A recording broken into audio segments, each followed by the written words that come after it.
Hello guys, welcome back again. आशा करता हूँ आप सभी अच्छे होंगे, अच्छे से अपने एग्जाम की प्रिपरेशन कर रहे होंगे। यहाँ पे हम डिस्कस करेंगे बहुत छोटा सा टॉपिक है। प्लांट फीजो में आपके आता है, प्लांट फीजो का टॉपिक है जिसमें हम कुछ टर्म्स को बेसिक तरीके से देखेंगे। देखिए, आप कोई टॉपिक को बहुत डेप्थ वे में पढ़ते हैं तभी आप उसको अच्छे से समझ सकते हैं। उसके बाद में आपको रिवाइज करने के लिए आपको बेसिक्स का रिवाइज करना जरूरी होता है। बाकी आप जो सार होता है, जो डिस्क्रिप्शन होता है, वो अपनी तरफ से आप लिख सकते हैं। तो यहाँ पे प्लांट फीजो में हम कुछ टॉपिक हैं, जैसे डिफ्यूजन है, जैसे आप हिंदी में बोलते हैं विसरण, इसको लेके डिस्कस करेंगे। एक होता है आपके परासरण, ठीक है। एक होता है आपके जल विभव, वाटर पोटेंशियल, ठीक है। मैं दोनों लैंग्वेज यूज करूंगा। कुछ टर्म्स अगर मेरे को नहीं आए तो आप कमेंट में बता सकते हैं और कुछ हेल्प ले सकते हैं गूगल की, ठीक है। दूसरा जल विभव के साथ में हम देखेंगे मूल दाब, ठीक है। परासरण, विसरण, जल विभव, मूल दाब, ठीक है। उसके बाद हम देखेंगे अंतः शोषण के साथ में आपके अंतः परासरण क्या होता है, परासरण के जो दोनों टाइप है, और बहिः परासरण क्या होता है, ठीक है। बहुत छोटा सा टॉपिक के रूप में मैं यहाँ पे आपको चर्चा करूंगा, जिससे आपको कंफ्यूजन नहीं हो कभी भी। अगर आप नए सिरे से भी पढ़ रहे हैं ना, तब भी आपको मैं यहाँ पे समझाने की ट्राई करूंगा। बस ध्यान से ये पूरी वीडियो आपको देखनी है। तो इन टॉपिक्स को हम यहाँ पे डिस्कस कर लेंगे। साथ में ही आप अति परासरी रहा आपके, ठीक है, अल्प परासरी, सम परासरी, इन चीजों को लेके भी हम यहाँ पे डिस्कस करेंगे। सबसे पहले हम आ जाते हैं हमारा सबसे पहला टॉपिक, जिसमें हम देखेंगे विसरण क्या होता है, जिसे आप बोलते हैं डिफ्यूजन, जिसे आप बोलते हैं डिफ्यूजन। देखिए, मान लीजिए आपने परफ्यूम लगाई है और या फिर आपके यहाँ पे रसोई घर में खाना पक रहा है, तो उस खाने की जो सुगंध है आसपास आपके घर के सारे कोनों में आने लग जाती है। तो ये क्यों है? क्योंकि इसमें जैसे आपने इत्र की शीशी खोली है तो एक कमरे से दूसरे कमरे तक उसकी सुगंध आ जाती है। इतनी इस प्रक्रिया को हम बोलते हैं विसरण। जैसे मान लीजिए, इसका अगर हम साइंटिफिक तरीके से बताएं तो अणुओं या आयनों का अपनी उच्च सांद्रता से, हाई कंसंट्रेशन से लो कंसंट्रेशन की तरफ जाना, अपनी उच्च सांद्रता से कम सांद्रता की ओर जाना क्या कहलाता है? विसरण कहलाता है, ठीक है। जैसे मान लीजिए यहां पे अणुओं की सांद्रता ज्यादा थी,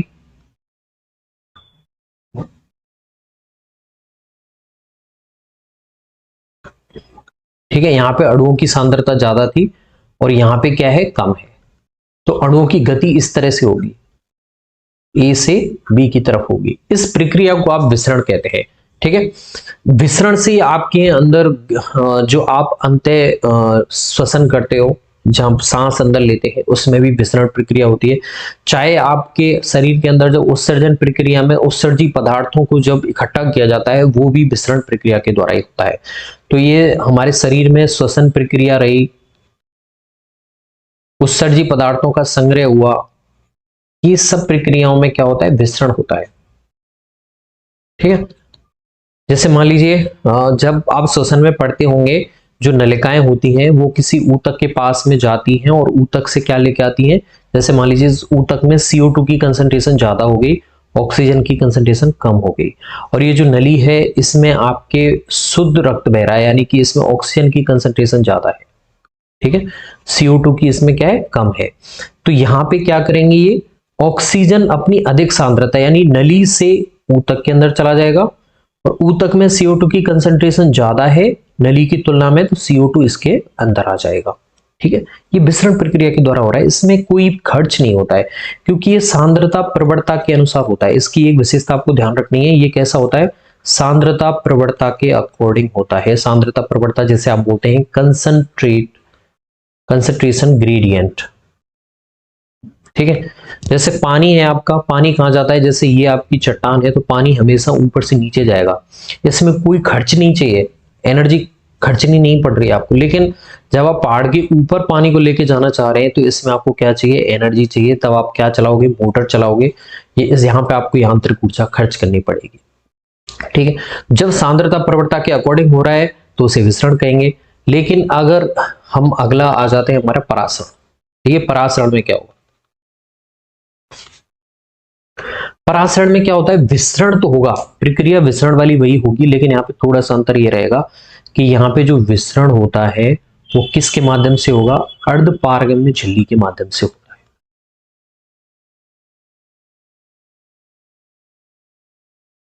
ठीक है, उसे आप क्या बोलते हैं? अब अर्धपारगम्य झिल्ली, जैसे हमारे अंदर प्लाज्मा मेम्ब्रेन है, वो कैसी होती है? अर्धपारगम्य झिल्ली होती है। ये विलायक को जाने देती है, विलेय को रोक लेती है। ठीक है, अब देखिए, जैसे मान लीजिए ये आपके कोई पात्र है और यहाँ पे हमने क्या कर दी? सेमी परमिएबल मेम्ब्रेन फिट कर दी इससे। ठीक है, तो यहाँ पे एक विलयन है और यहाँ पे बी विलयन है। ठीक है, जैसे मान लीजिए यहाँ पे बी विलयन है और यहाँ पे ए विलयन है। इस विलयन में क्या है? पानी की मात्रा ज्यादा है, इसमें क्या है? विलायक ज्यादा है। ठीक है, और यहाँ पे क्या है? पानी कम है, यानी कि विलेय ज्यादा है। ठीक है, अब हमेशा ऐसा विलयन बन रहा है तो विलायक तो ज्यादा होगा ही, लेकिन यहाँ पे क्या है? विलेय कम है, और यहाँ पे क्या है? विलेय ज्यादा है और विलायक कम है। ठीक है, तो यहां पे क्या होगा? विलेय को तो नहीं जाने देगा ये, तो विसरण में क्या होता है? विलायक जाएगा अपनी अधिक सांद्रता से कम सांद्रता की ओर। ठीक है, यानी ए से बी की ओर जाएगा, ऐसे जाएगा। ठीक है, इस गति को आप बोलेंगे परासरण। ठीक है, यानी कि जब विसरण अर्धपारगम्य झिल्ली के माध्यम से होता है तो उसे आप परासरण कहते हैं। दोनों में इतना सही सिंपल डिफरेंस है, बाकी कोई अंतर नहीं है, ये आपको ध्यान रखना है। ठीक है, चलिए अब हम जैसे मान लीजिए अंतः परासरण क्या होता है वो हम देख लेते हैं। एक होता है बह्य परासरण। ठीक है, अंतः परासरण में क्या होता है? पानी अंदर जाएगा। पानी कहां जाएगा? इसमें अंदर जाएगा, पानी अंदर जाएगा इसके। और बह्य परासरण में क्या होगा? परासरण की प्रक्रिया बाहर की तरफ होगी, पानी बाहर जाएगा उसमें। ठीक है, तो इस चीज को समझने से पहले आपको मैं अगले पॉइंट पे ले चलता हूं हमारे। देखिए, जैसे मान लीजिए ये हमारे पास में एक पात्र है और इस पात्र में मैंने क्या डाल दी? किशमिश डाल दी। ठीक है, ये किशमिश है आपकी, जिसे आप खाते हो अपनी मेमोरी को इंक्रीज करने के लिए। ठीक है, किशमिश है। अब इस किशमिश में जाके हमने देखा ये पानी कैसा है? ये बिल्कुल अशुद्ध जल है। ठीक है, और ये इसमें क्या है? आपके विलेय की मात्रा ज्यादा है। जो किशमिश है उसमें क्या है? शर्करा ज्यादा है, तो उसमें विलेय ज्यादा हो गया। और बाहर बाहर तो विलेय बिल्कुल है ही नहीं, तो विलेय बहुत कम है, विलेय नगण्य है मान लीजिए। ठीक है, पानी की मात्रा, पानी कहां पे ज्यादा है? बाहर ज्यादा है, इधर ज्यादा है। और पानी के अणुओं की गति हमेशा कहां से कहां होती है? अपने अधिक सांद्रता से कम सांद्रता की ओर। ठीक है, तो अब यहीं पे एक और चीज का आपकी परिभाषा क्रिएट हो जाएगी जल विभव की, वो भी हम आगे देख लेंगे। अभी बेसिक तरीके से समझिए कि पानी बाहर ज्यादा है तो ये क्या करेगा? बाहर से बाहर ज्यादा है तो ये अंदर की तरफ आएगा, क्योंकि अंदर क्या है? जल की मात्रा कम है, तो गति इस तरह से होगी। गति अब की बार किशमिश में अंदर की तरफ हो रही है, तो इस प्रक्रिया को बोलते हैं आप अंतः परासरण। तो अंतः परासरण में क्या होता है? पानी अंदर की तरफ जाएगा और आपकी किशमिश कैसी जाएगी? फूल जाएगी। ठीक है, लेकिन अगर इसी किशमिश को अगर मैं रख देता हूं, चलिए मैं मिटा रहा हूं जिससे आपको यहां पे डायग्राम बनाने में दिक्कत नहीं आएगी। जैसे मैं यहाँ पे एक पात्र ले लेता हूं, दूसरा पात्र। ठीक है, और इस पात्र में क्या है? आपकी बात वही किशमिश डाली है हमने। ठीक है, लेकिन अब यहाँ पे क्या है? ये शर्करा का विलयन है इसमें ऑलरेडी। ये किसका विलयन है? नॉर्मल विलयन नहीं है अब की बार, ये है चीनी का विलयन, चाशनी वाला विलयन। ठीक है, ओके। अब ये शर्करा का विलयन है, यानी कि इसमें क्या है? आपकी बार विलेय ज्यादा है। ठीक है, और इसमें क्या है? आपकी बार तुलनात्मक रूप से विलेय कम हो गया। ठीक है, विलय कम हो गया, यानी कि यहाँ पे विलायक ज्यादा है, पानी की मात्रा ज्यादा है तुलनात्मक रूप से इसके, यहाँ पे विलायक क्या हो गया, कम हो गया। और पानी हमेशा कहा जाता है अपनी अधिक सांद्रता से कम सांद्रता की ओर, यानी कि अब की बार किसमिस से पानी निकलना शुरू हो जाएगा ऐसे। ठीक है, इस प्रक्रिया को बोलते हैं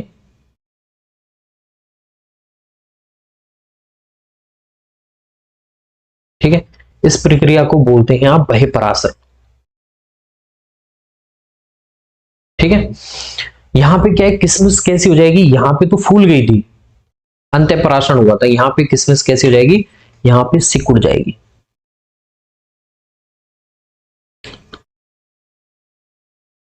तो ये आपको ध्यान रखना है। एक तो मैं कलर चेंज करता हूं, कोई नया वाला कलर लेते हैं।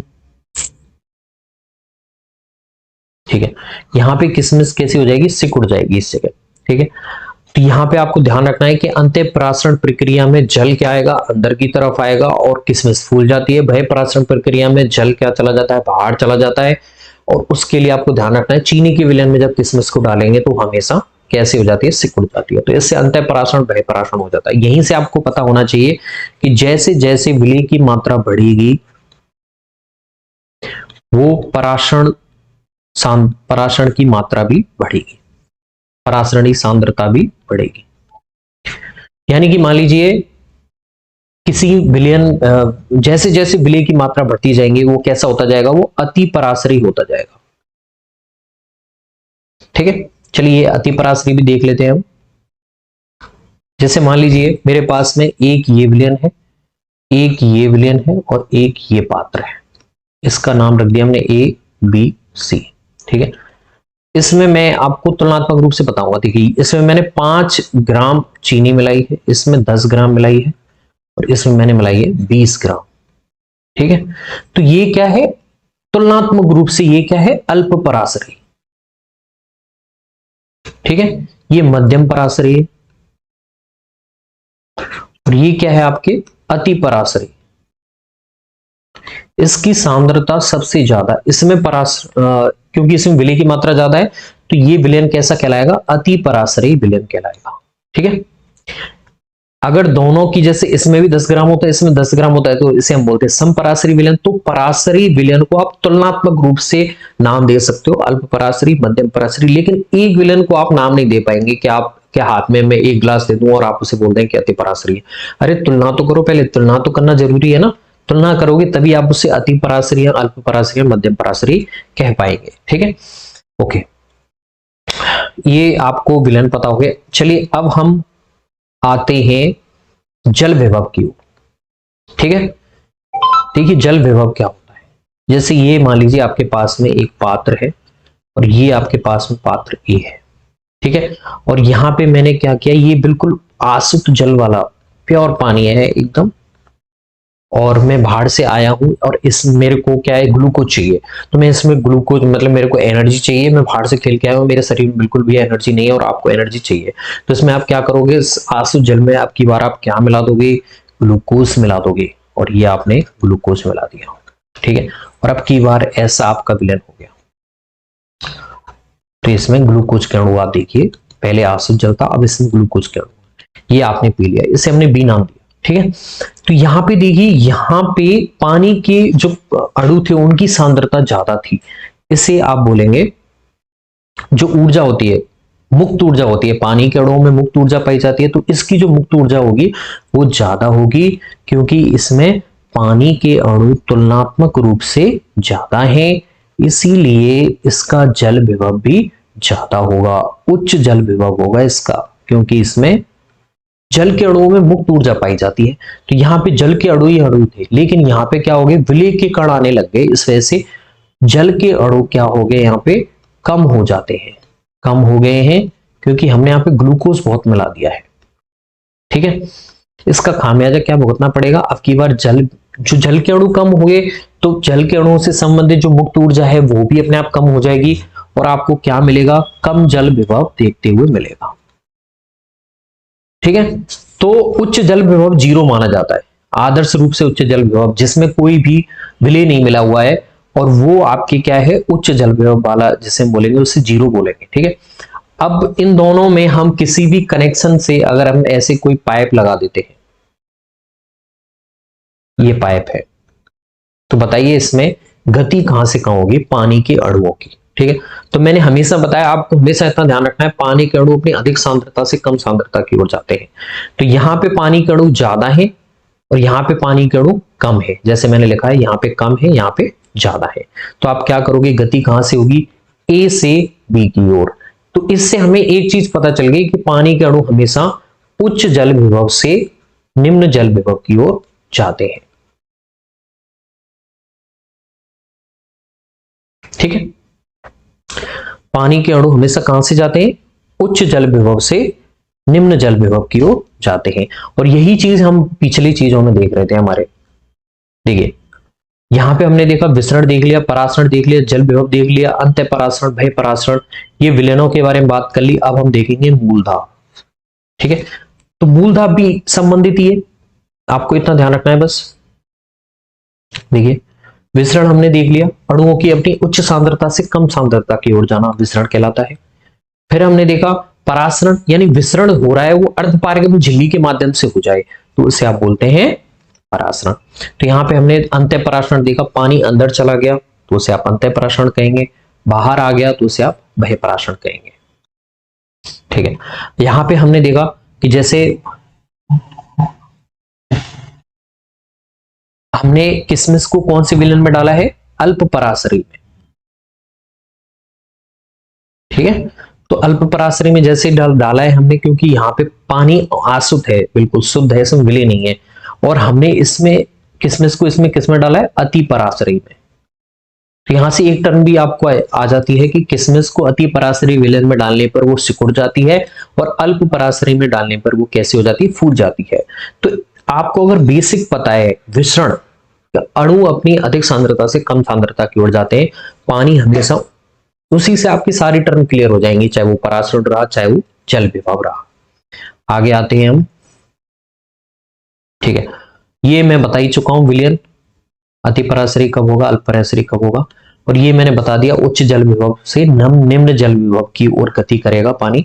और यहीं पे हम देखेंगे अब हमारा अगला पॉइंट, यहीं पे अगला हमारा पॉइंट देखेंगे जिसमें हम देखेंगे मूलदाब क्या होता है। देखिए हमेशा हमें पता है जो जड़ होती है वो कैसी होती है? नेगेटिव ट्रोपिज्म, पॉजिटिव जियोट्रोपिज्म वाली होती है, यानी कि धनात्मक गुरुत्वानुवर्ती होती है। गुरुत्वानुवर्ती, ये मैं बता चुका हूं वीडियो में ऑलरेडी, जड़ और तनी में अंतर, यानी कि हमेशा कैसी गति करती है? नीचे की ओर जाती है। जैसे गुरुत्वाकर्षण हमेशा कहां लगता है? नीचे की तरफ, उसी तरह से इनकी गति भी नीचे की तरफ होती है। ठीक है, अब यहाँ पे इसमें पाए जाते हैं मूल रोम। क्या पाए जाते हैं बच्चों? मूल रोम। मूल रोम का काम क्या होता है? जल और खनिज लवण को अवशोषित करना। ठीक है, ओके। जब वाष्पोत्सर्जन हो जाएगा ऊपर की तरफ, ठीक है, जैसे मान लीजिए तनाव वाला हिस्सा है और यहाँ पे क्या हो गया? वाष्पोत्सर्जन हो गया, यानी कि यहाँ पे पानी की कमी आ गई। ठीक है, तो इस कमी को पूरा करने के लिए, ठीक है, अब यहाँ पे पानी की कमी है, लेकिन मूल रोम यहाँ पे तो पानी इसके आसपास अवेलेबल है, तो इसके पास में क्या है? पानी ज्यादा है, यानी इसका जल विभव कैसा हो गया? इसका उच्च जल विभव हो गया। ठीक है, और यहाँ पे कम हो गया। ठीक है, तो पानी हमेशा कहां से जाएगा? मूल रोम से ऊपर की तरफ जाएगा। पानी की दिशा की गति हमेशा एक ही होती है। जाइलम में आपसे पूछा जाए कि पानी का प्रवाह कहां होता है, तो मूल से ऊपर की तरफ होगा।